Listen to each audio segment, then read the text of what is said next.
자, 이제 지수를 다 배웠으니까 로그를 한번 들어가 볼 텐데, 로그라는 게 도대체 뭘까? 이러는 거예요.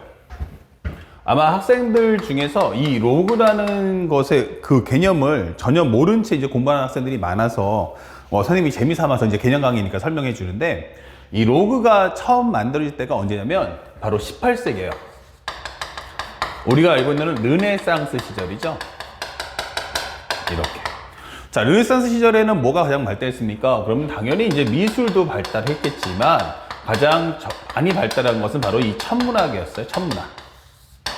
그러니까 천문학이라는 게 뭐예요? 우리가 알고 있는 코페르니쿠스의 천동설 이런 것처럼 기본적으로 이 지구를 중심으로 우주가 돈다는 천동설과 그 다음에 태양을 주변으로 지구가 돈다는 지동설이 있었죠. 예. 그래서 기본적으로 예전에는 어땠어요? 우주의 중심은 지구다. 이렇게 해서 지구를 중심으로 세상이 돈다 라고 주장했었는데, 우리가 알고 있는 갈릴레이가 뭐라고 했어요? 아니다, 지구가 태양을 돈다, 이런 얘기를 했단 말이에요. 그러니까 지구가 태양을 돈다. 자, 이거 엄청난 반전이죠. 자, 그러다 보니까 이제 문제가 뭐야? 증명해봐. 그 증명하려고 보니까요, 지구와 태양과의 거리를 계산하고 우리가 아는 속력, 시간, 거리 막 계산하고 하다 보니까 이게 천문학적으로 이 숫자가 어마어마하게 거대한 거예요. 자, 그러면 이렇게 거대한 숫자를 계산하는 방법이 뭐가 있지? 라고 했더니 없어요. 우리 보통 아시겠지만 어릴 때 숫자 계산할 때 뭘로 계산해요? 손가락으로 계산했잖아요. 예. 그럼 18세기라고 해서 그게 엄청나게 발달하지는 않았을 거란 얘기야. 그래서 어느 정도 그때보다 손가락보다는 당연히 더 커지겠지만 숫자가 지금처럼 컴퓨터라든지 계산기로 계산하는 시절은 아니었기 때문에 연산하는 시간이 오래 걸렸다. 자, 그래서 우리가 알고 있는 갈릴레오도 마찬가지예요. 뭔가 발견했더라도 설명이 증명이 안 되니까, 예, 맞습니다, 지구가 우주의 중심입니다 라고 말하면서 법정을 나올 때 했던 말, 그 유명한 뭐야? 그래도 지구는 돈다 라는 말 있죠. 예. 자, 이 천문학의 발달함에 따라서 이 아주 거대한 숫자들, 또는 우리가 요즘에 아시겠지만 호흡하기 힘든 거 바로 미세먼지, 이런 아주 밀입자처럼 작은 단위의 그 개념들, 숫자를 어떻게 계산할까? 바로 그걸 공부하는 게 바로 지수와 로그예요. 그래서 우리가 알고 있는 수학자 중에서 네이피어라는 사람이 만들어낸 것이 바로 이 로그라는 개념입니다. 자, 재미삼아 듣는 거니까 한 번만 들으시고요. 나중에는 여러분이 유형의 몇만 챙겨 들으시면 되는데, 기본적으로 한번 생각해 볼게요. 오늘은 재미나게 한번 들어가 보려는 거니까. 예를 들어서 우리가 숫자를 보시면요, 324가 있어요. 그러면 324 어떻게 했죠? 우리는 어렸을 때 300, 그 다음에 20 더하기 4. 그러면 여기는 3 곱하기 100, 2 곱하기 10, 4 곱하기 1. 그러면 이거 3 곱하기 10의 제곱이고, 2 곱하기 10의 1승이고, 4 곱하기 10의 0승이네? 이렇게 되는 거예요. 바로 얘가 무엇입니까? 그러면 바로 얘가 바로 자릿수다. 이게 설명이 되는 거죠. 아, 얘네들이 자릿수를 설명하는구나. 그래서 우리가 알고 있는 것은 이렇게 자릿수를 설명하게 된다면 이렇게 되는 거죠. 얘가 1, 10, 100이 되는 거고, 여기는 소수 첫 번째, 소수 두 번째가 되는 거예요. 그래서 우리가 알고 있는 1의 자리를 나타내는 건 바로 10의 0승, 10의 자리는 10의 1승, 100의 자리는 10의 2승이다. 이게 배우는 거고요. 여기는 우리 소수 첫 번째가 0.1, 0.1은 뭐야? 10분의 1, 10의 마이너스 1승, 0.01, 100분의 1, 10의 마이너스 2승, 이렇게 되는 거죠. 자, 그래서 우리가 자릿수 계산할 때는 무조건 요 1의 자릿수가 기준이 돼줄 거며, 우리는 뭘 보고 자릿수를 판단하니? 라고 한다면 사실은 요 위에는 이 값을 갖고 판정을 할 수가 있다. 이게 되는 거예요. 그래서 우리가 10의 0승이 되면 1의 자릿수, 10의 2승 그러면 0, 1, 2, 세 자릿수, 이렇게 판단하는 거죠. 그래서 우리가 324라는 것을 다시 한번 정리해 본다면 또 다른 표현은 뭐다? 3.24 곱하기 10의 제곱이다. 이게 되는 거죠. 그래서 이 3이라는 가장 큰 숫자의 자릿수를 한번 설명해 볼까? 이렇게 되는 거죠. 바로 몇 자릿수예요? 세 자릿수입니다. 이게 되는 거예요. 예, 맞습니다. 이게 바로 지수의 활용이죠. 자, 그렇다면 현재 이것을 만드는 게 네이피어인데, 이제부터 나는 뭐하다? 이 값을 좀 빨리 구할 수 있지, 이 값을 좀 빨리 구하면 어떨까? 이걸 공부하는 것이 우리가 알고 있는 로그며, 그걸 활용하는 게 상용 로그라고 하는 거예요. 자, 그리고요, 우리가 여기 밑에 보면 10이라는 숫자 보이죠? 10이라는 숫자의 의미는 뭐죠? 라고 하면 바로 십진법이에요. 십진법이 뭡니까? 우리가 알고 있는 손가락이 몇 개예요? 예, 총 10개죠. 우리 처음 어렸을 때부터 잼잼 도리도리 아기 때 놀잖아. 그러다가 이제 숫자 배울 때 뭐로 배웠어? 덧셈 뺄셈. 손가락으로 쓰잖아요. 2 더하기 3, 1, 2, 3, 4, 5. 3 더하기 4는 1, 2, 3, 1, 2, 3, 4. 3 더하기 4는 7 있잖아요. 맞아요. 손가락으로 하는 거예요. 그러다가 손가락이 다 접근이 어때요? 꽉 찼죠. 이러면 이제 자릿수 하나 올라간다라는 게 십진법의 원리인 거야. 아시겠죠? 자, 이렇게 되는 겁니다. 그래서 우리가 모든 숫자의 거대한 숫자를 전부 이렇게 10의 거듭제곱 표현하면 어떨까? 그래서 만드는 게 지수예요. 그래서 이것을 좀 더 빨리 하고 싶은데 라고 해서 이 숫자를 우리가 다른 말로 하면 영어로 하면은 대수라고 하는데 우리가 라틴어에 뭐가 있다? 바로 우리가 알고 있는 라티오 넘버라는 게 있어요. 라티오 넘버. 자, 이것은 뭐냐면 뜻이 곱을 나타내는 수라는 뜻이에요. 곱을 나타내는 수.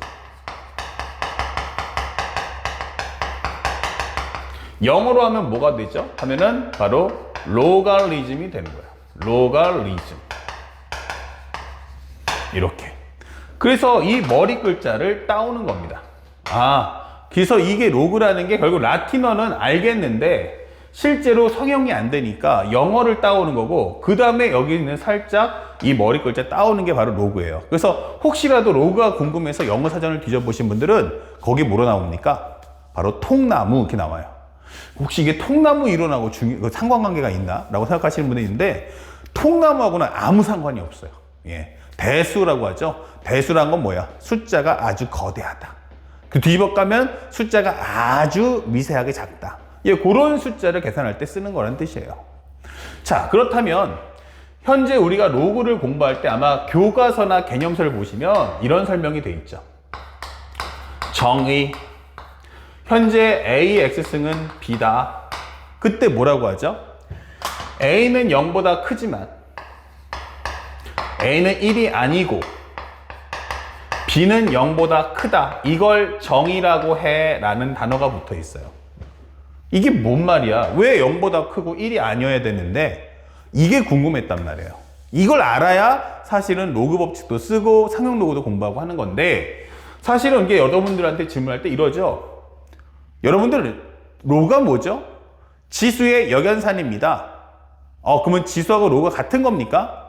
네! 라고 하시는데 그렇진 않아요. 다시 말하면 지수가 있어요. 지수라는 것은 우리가 알고 있는 A의 거듭제곱이었죠. 그렇지만 그 지수의 거듭제곱 중에서는 어떤 용도 아니면 진법으로 표기가 가능하냐? 이게 되는 거예요. 진법 표기가 가능하니? 진법 표기가 가능하니? yes. 다시 말하면 아까 설명했던 게 뭐예요? 10에 제곱하면은 한 자리에, 한 칸에 들어갈 수 있는 숫자가 몇 개? 10개라는 뜻이에요. 손가락 접을 수 있는 거. 그래서 10개가 뭐 있어요? 0, 1, 2, 3, 4, 5, 6, 7, 8, 9 이렇게 10개를 한 칸에 쓸 수 있다는 거야. 오진법 그러면 어떻게 돼요? 0, 1, 2, 3, 4 이진법 0, 1 이렇게 되는 거죠.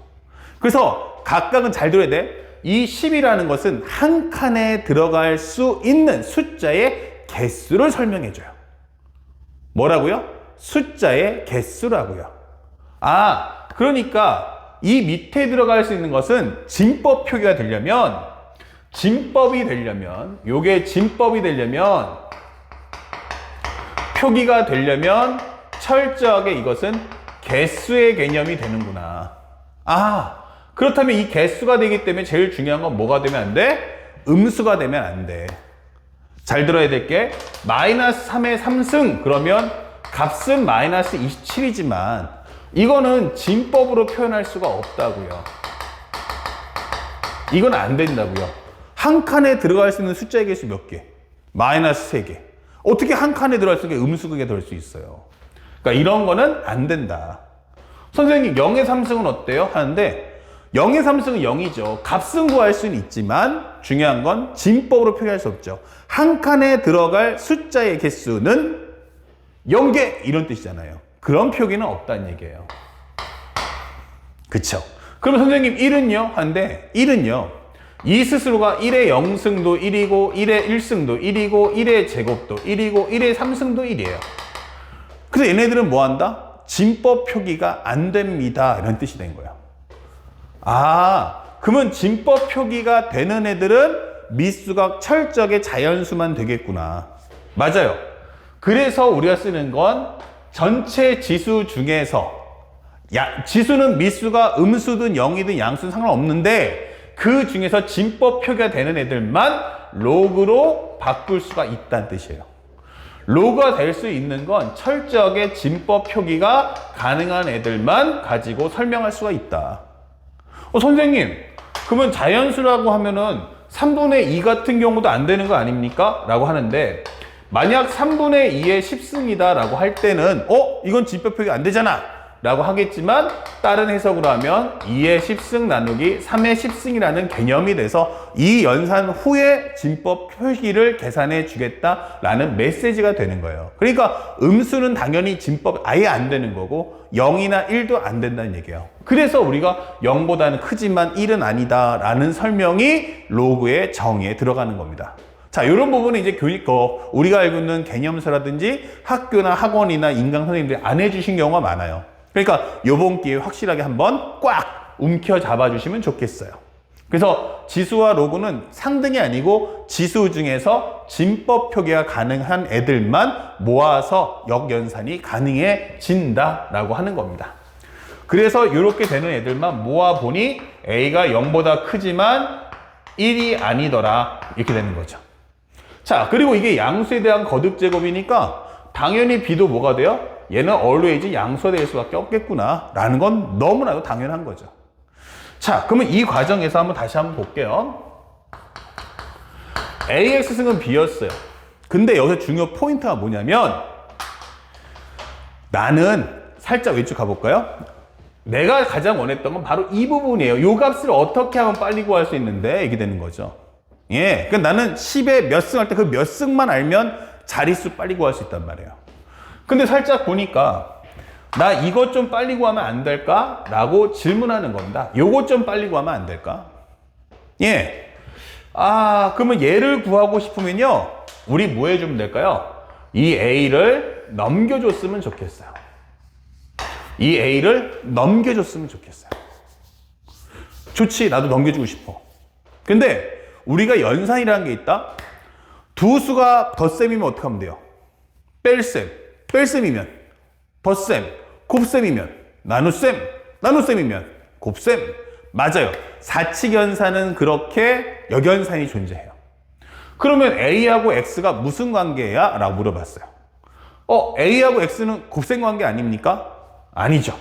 아까 우리가 설명했지만 AX승이라는 건 이렇게 A를 X번만큼 곱한다죠.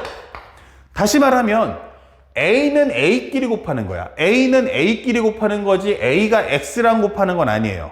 A는 A끼리 곱하지 A가 X랑 곱하는 게 아니라고요. 그러니까 얘랑 얘랑은 연산이 되지 않습니다. 직접적으로 A는 X번만큼 곱한다는 표기인 거지 A하고 X가 연산되는 건 아니잖아. 맞아. 그러니까 얘네가 연산이 안 되기 때문에 넘겨줄 수 있는 방법은 사실상 없는 거예요. 그러니까 없는데 지금부터 뭐 하자? 억지를 좀 부려볼까? 이렇게 하는 거예요. 지금 넘길 수가 없는데 억지를 좀 부려줘. 이렇게 되는 거야.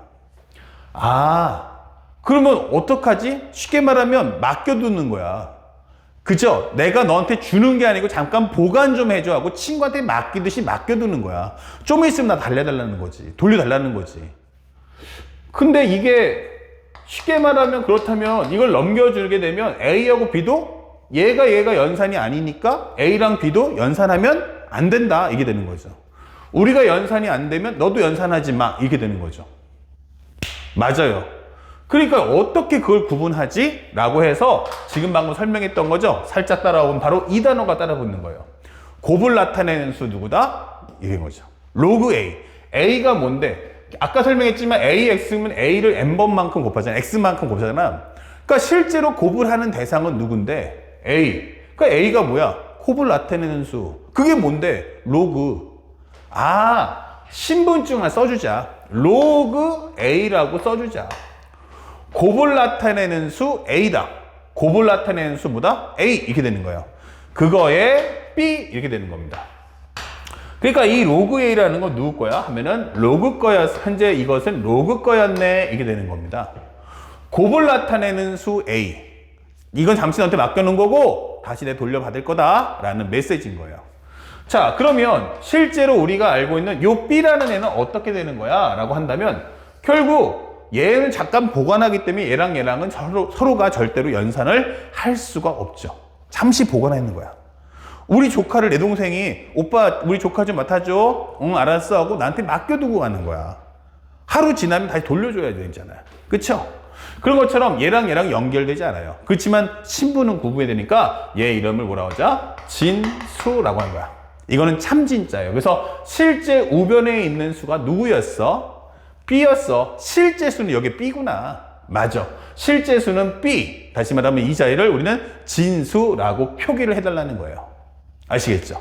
그래서 X라는 것은 뭐다? 로그 A의 B다. 이렇게 표기를 하면서 로그를 탄생시키는 겁니다. 그러면 이제 뭐 했다? 이름표가 생겼어요. 뭐가 생겼다고요? 이름표가 생성됐을 뿐 아직은 그렇게 큰 위력을 발휘하지는 않습니다. 자, 그럼 이제부터 뭐 배우겠어요? 이제 갓난에게 태어났으니까 얘한테 옷을 입히고 교육을 시키고 그리고 살 수 있는 환경을 만들어주죠. 그게 바로 로그 법칙이 되는 겁니다. 아시겠죠? 자, 다음 두 번째 2강에서 우리가 드디어 로그 법칙에 대해서 꼼꼼히 살펴볼 테니까 지금 배웠던 로그의 탄생 배경 한 번만 잘 듣고 이해해 주시길 바랍니다. 자, 두 번째 강의에서 봅시다.